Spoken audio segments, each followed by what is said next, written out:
sir. Y'all ready? Well, thank you all for joining us today.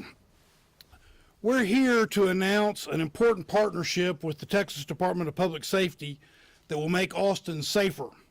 This partnership will reduce traffic fatalities in Austin, reduce response time by Austin police to calls for help, increase law enforcement presence across our community, which will also help deter and prevent crime from happening. As mayor of Austin, my top priority is that the people of Austin both are safe and feel safe. I also want to be sure that our police officers feel respected and have the resources they need to do their job. This is a recognition that the police department needs more staff, and we have a partner that can assist us. This partnership will improve safety and provide a runway as we recruit more officers and work to retain those currently on the force. We feel confident that we are well on our way with the incentives the City Council asked for and the City Manager has recently implemented, and the ordinance passed by the City Council that ensures our officers will be taken care of. Austin, Texas is a unique city in many ways. We've experienced massive population growth, impressive economic growth, and a return to pre-pandemic activities, which particularly for our city means many visitors. But like many, if not most other cities, our police department is currently dealing with unprecedented challenges in staffing levels, amplified by cadet classes being paused for almost a year. Chief Chacon has been proactive and innovative in addressing staffing shortages, but stretching limited resources across a large and growing city is a stopgap at best, and straining our police officers. Most importantly to me as mayor, these factors have led to a decline of Austinites feeling safe. We must do something now, and we are. I've been meeting with the interim city manager and the chief of police to discuss these challenges at length. As mayor, I've been in contact with Governor Abbott and Lieutenant Governor Patrick, and together we forged a partnership with the Texas Department of Public Safety.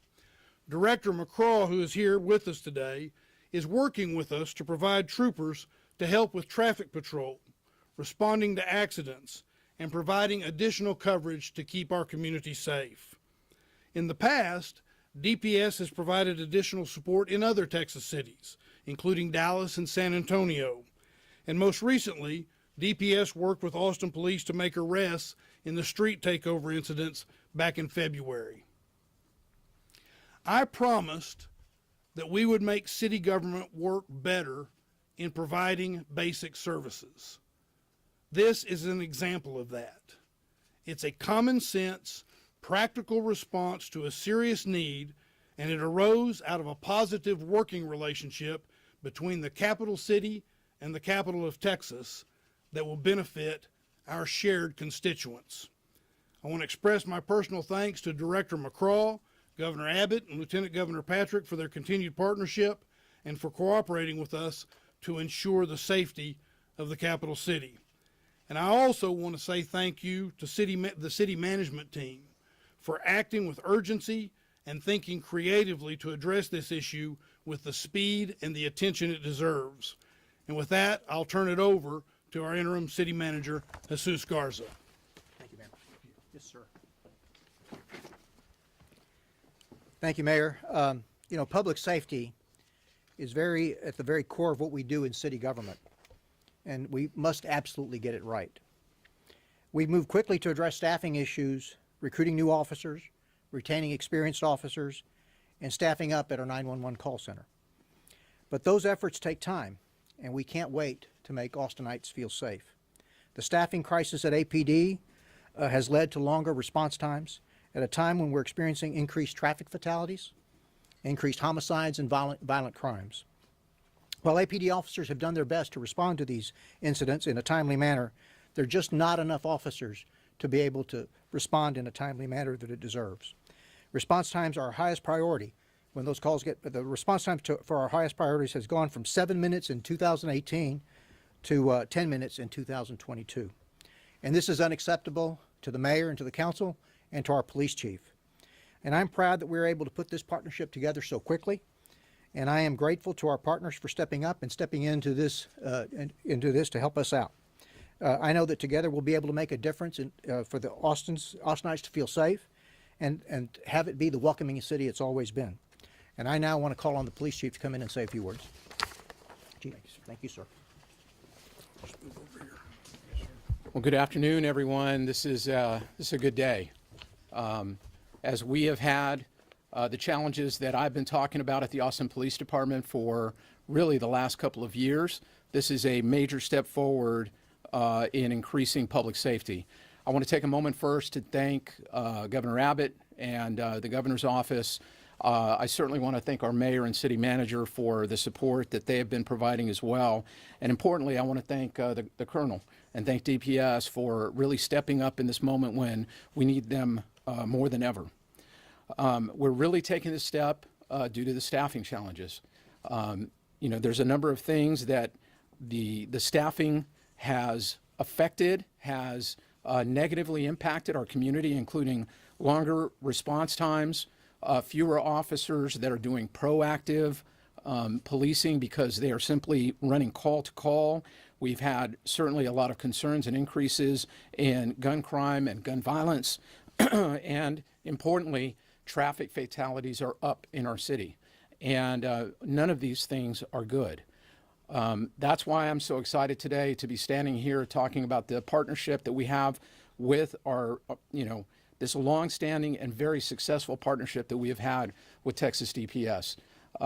We regularly engage on things that help keep our community safe, including in February, the task force that was put together to ensure that we don't have street takeovers happening in our city, which are dangerous, as well as over the years putting together efforts to make sure that we're addressing violent crime, particularly when we know that our resources are overwhelmed. And that's where we find ourselves today. As they've done in other cities, as was mentioned, they have stepped in moments when crime is up and the local resources essentially are overwhelmed. And I'm extremely grateful for that.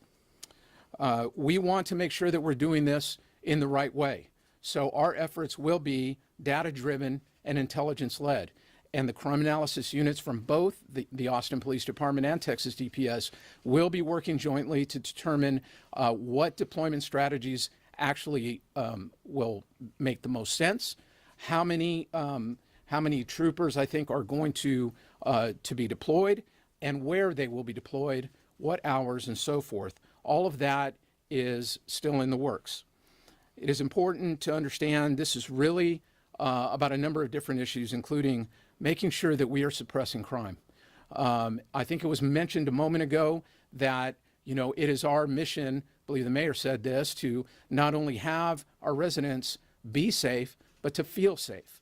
And if you don't feel safe, that even if you are safe, it just doesn't make for good community. We want greater officer visibility. We know that officer presence and officer visibility is a deterrent to crime. And this should help greatly. And finally, just an overall sense of better public safety, that you have a police department in partnership with Texas DPS that is working towards that goal and making sure, as was said, that not only are you safe, but you actually feel safe. Again, thank you to everybody that's standing here today. I'm going to turn it over to Colonel McCraw for further comments. Thanks, Chief. Colonel, thank you. Mayor, thank you. Appreciate you. Thank you. Well, first, Chief, just to underscore what you said, some people don't get it. In our profession, it's the absence of crime and disorder that defines success. And I know you're not happy with it, the mayor's not happy with it, and nobody's happy with it when there's crime. And the idea that you've talked about in terms of data-driven approach, it works anywhere and certainly the Department of Public Safety, the governor's made it clear we're going to assign as many crime suppression teams comprised of troopers and special agents to assist the city of Austin.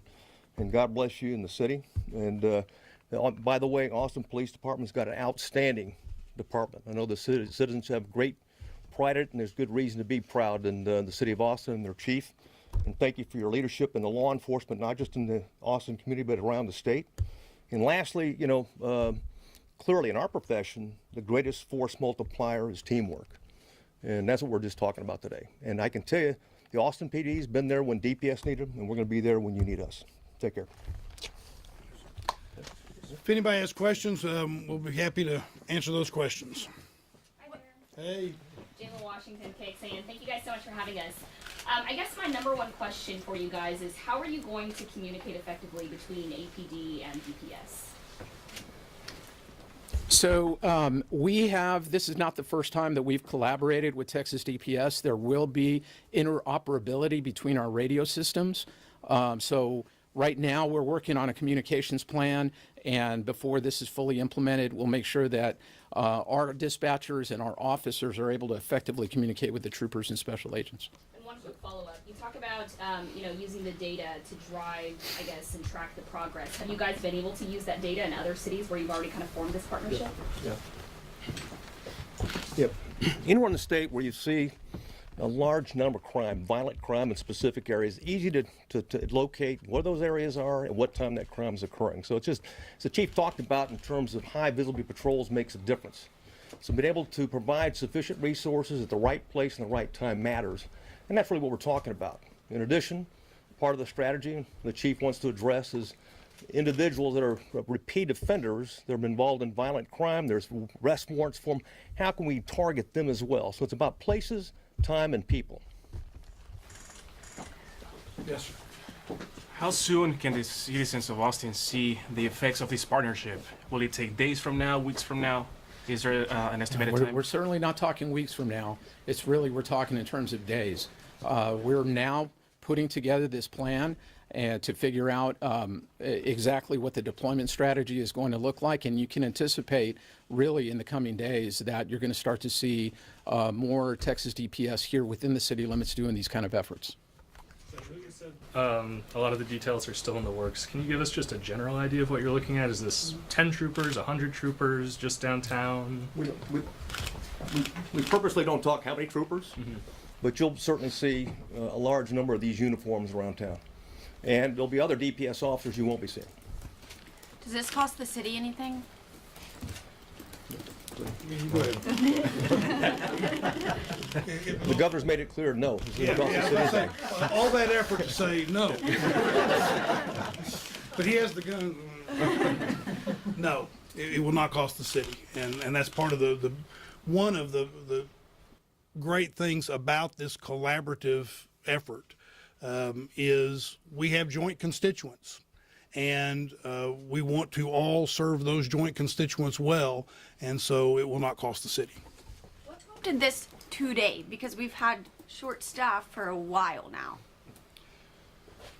Well, the way it all kind of came together was it started with a conversation that the lieutenant governor and I had, and we were talking about a variety of things, and this was one of the issues, and it was Friday.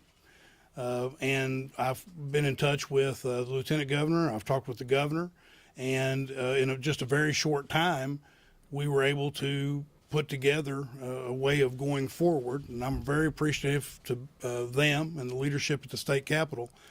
As I said before, this is what happens when you can have a good relationship between your local government and your state capitol when you serve the same constituents.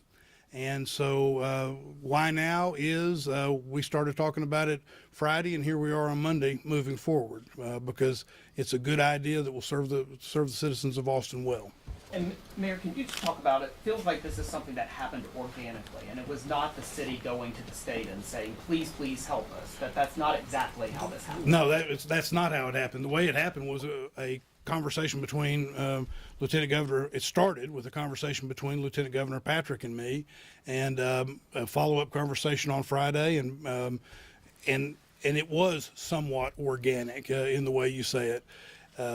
There was an agreement that this could be helpful, and we discussed how we might approach that. We were in touch with the governor's office and the chief.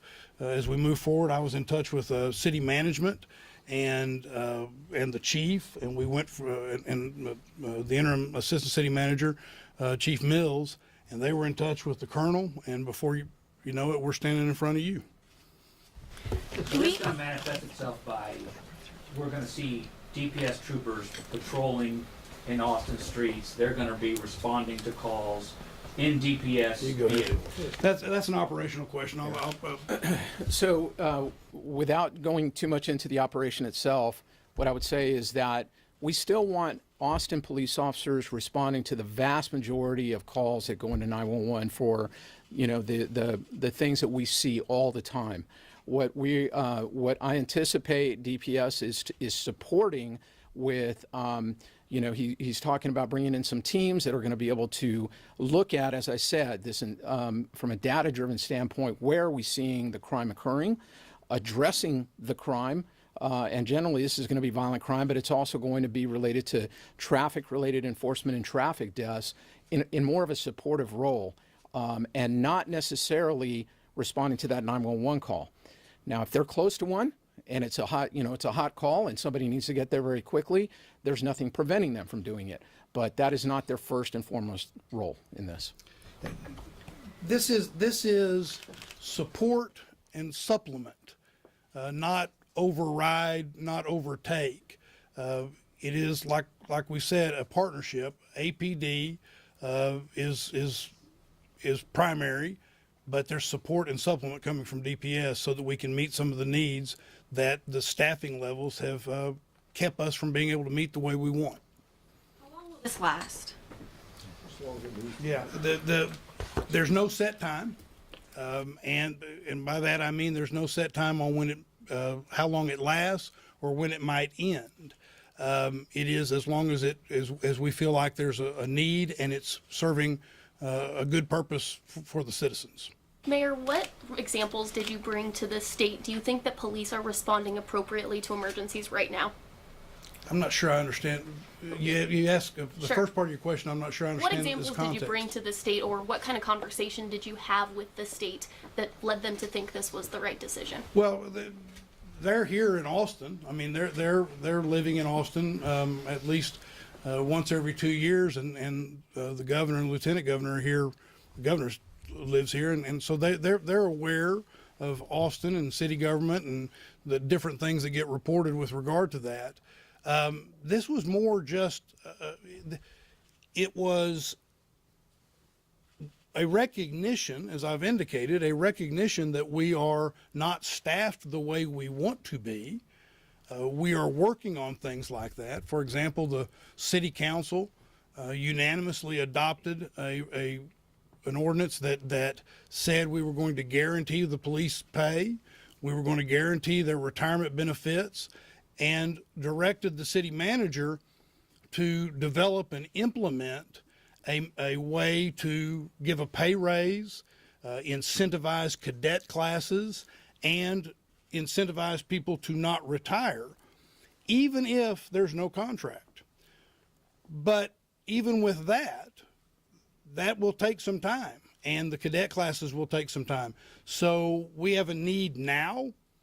We are going to address that need now, and the good news is that we had a partner that is willing to collaborate with us to make a practical, have a practical outcome. Could DPS touch on how they're going to be able to spare these troopers when they themselves are facing some staffing issues? We always prioritize across the state, and we go where the priority is, and right now this is a priority. What about the 911 call center that is also short-staffed? So we have we've been taking measures there. It's not directly, obviously, related to this, but we certainly want people to be able to call 911 and get an answer. We just recently, due to some recent steps that we took, are answering almost 90% of our calls within 15 seconds now. Of course, if a big incident happens and a flood of calls comes into 911, yes, there's a potential that you might have to wait. And we've actually seen that happen a couple times over the last couple of months. But for the most part now, we have at least enough call takers between those that are normally staffed and the overtime that they're working to be able to answer a call about 90% of the time within 15 seconds. So we feel like we're in a better place over the last 2 weeks than we've been in quite some time. How do you think The this will numbers. affect your contract negotiations? This is separate and apart from the contract negotiations. There are three, what I would say, roughly parallel issues that, and I'm answering this question as mayor. There are three roughly parallel values or principles that need to be addressed. We've talked about one of them, and that is that I feel strongly, as you, and that sentiment has been reinforced up here today, that the people of Austin deserve to be safe and to feel safe. The second one I would suggest is that we want to act in a way that we show our police officers that we respect them and want to support them. And I mentioned just a moment ago in response to a question, the actions that the city council took and that the city manager took in follow-up to that to assure salaries and even a pay raise to show our respect and that we want to support them. And then the third is that we need to allow under our charter, when there's a petition that makes it to the ballot, to allow people to have their say and allow them to vote. That is set for May 6th, and I would anticipate that shortly after May 6th, we will reach out to APA and we will work on trying to get a contract at that point in time as well. But this is separate and apart from that. Why don't we do one more question? When troopers come, it's usually a big deal. Who or what is to blame for this response? Well, I wouldn't use the word blame. There's absolutely no reason to be negative in the way you ask that. This is a situation where as I've said before, that we said that we were going to do things so that we made sure that local government, the city hall, worked better when it came to providing basic services. You've just heard that since the interim city manager has been here working with the chief, there's a difference in 911. You've also seen what we're doing here today. This is part of our effort to make sure that basic services are provided in a better way and that City Hall works well for the people of Austin. So I wouldn't use the language you use. Instead, I would say that when you know you have an instance where you have fewer police staffing than you want, less police staffing than you want, you take common sense approaches to address those, and that's what this is. Thank you all very much for being here.